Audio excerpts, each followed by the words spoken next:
So, I would like to find the sum of 5 plus 15 plus 45 plus 135 plus a bunch of stuff up to 5 times 3 to the 12. First things first. What the hell? First things first, how are they getting between steps? Alright, they're multiplying by 3. So that one's definitely multiplied by 3. Multiply by 3. That one's multiplied by 3. Multiply by 2. Yeah. 3. So it's 5, 3 to the n, where n is just a step number. Yeah, so you have here the sum from n is something of 5 times 3 to the n. Where does your n start? Starts at 0? Starts at 1. Starts at 0? No, it does start at 1. That's 0. No, it starts at 0. No, it starts at 0. If it started at 1, you'd be starting at 15, Yes, right? I understand now, yeah. And it ends at 12 apparently. 12. Okay, so this is one phrasing of the question I've been asked. Yeah. And I could jump straight to the formula for things like this, 5 which is you do a plus A times 1 minus. Oh. 5. Yeah, the third. A is Okay, so looking at this thing, I'm identifying A is 5, right? R is 3, and N is 12. Oh, and this is crappy notation because I have N's in 2 different places, right? So can we change the n to p or something? This guy? Yeah. Yeah, we could change this to, sure, P. What the hell? Wait, why?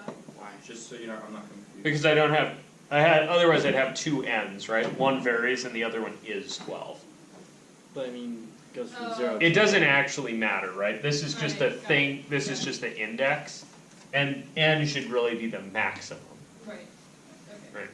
Also, does it matter when you're writing like the summation sign if the 5 is before or after? No.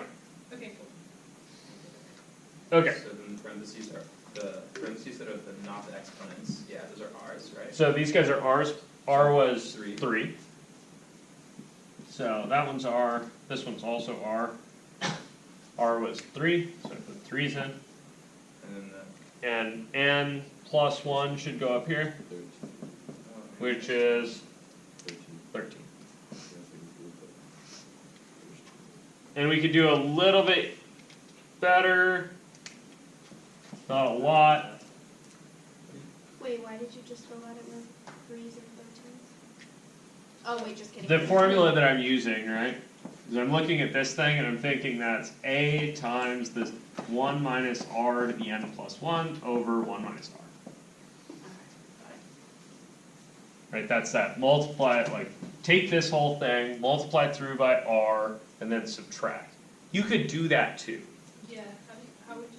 So if I was going to do that, I'd do something like, call this number S for sum, right? Yeah. And then I'd write it down. So I got 5 plus 15 plus up to 5 times 3 to the 11th, and then 5 times 3 to the 12th, right? Yeah. And then I'd say, okay, so if I multiply by 3, so then 3s is going to be 15 plus dot dot dot. plus da-da-da plus 5 to the 5 times 3 to the 12th plus 5 times 3 to the 13th. And then I subtract that whole thing from the first thing. And I'd get S take away 3 S's is minus 2 S's is equal to, You didn't distribute to the S. oops, those were the wrong ones. Right, telescoping.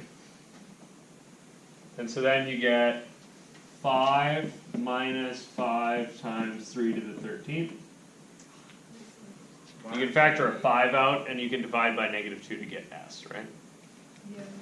So over here on this kind of version, you get 5 over -2, right?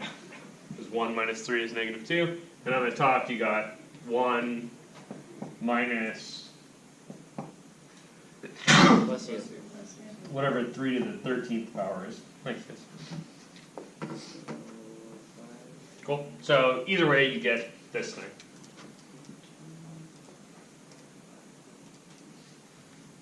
Do you want an actual value or do you want us to just leave it at that? Yeah, leave it like that. Okay. I got an actual value. Sure. And it's a giant number that I don't care about. 3,985,805. Comma 805. There's no points. Yeah, I was gonna say it better be an integer. I said million and then points. Wait, so there's, if it's not an integer, then we did something wrong?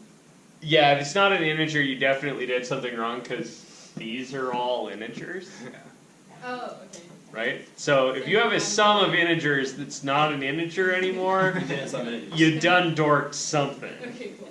Good to know. right? Okay. I said that, but there's a weird. So there's a. Is there an exception? Yeah, there's an exception to that one.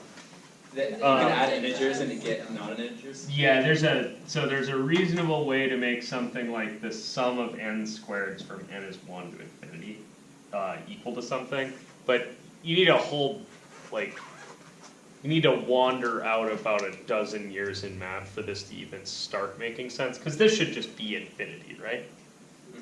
Like that would be a reasonable stance to take. There's another kind of path, like there's another branch you can take down math that would give you a reason to define this value to be something like minus pi over 6 or something.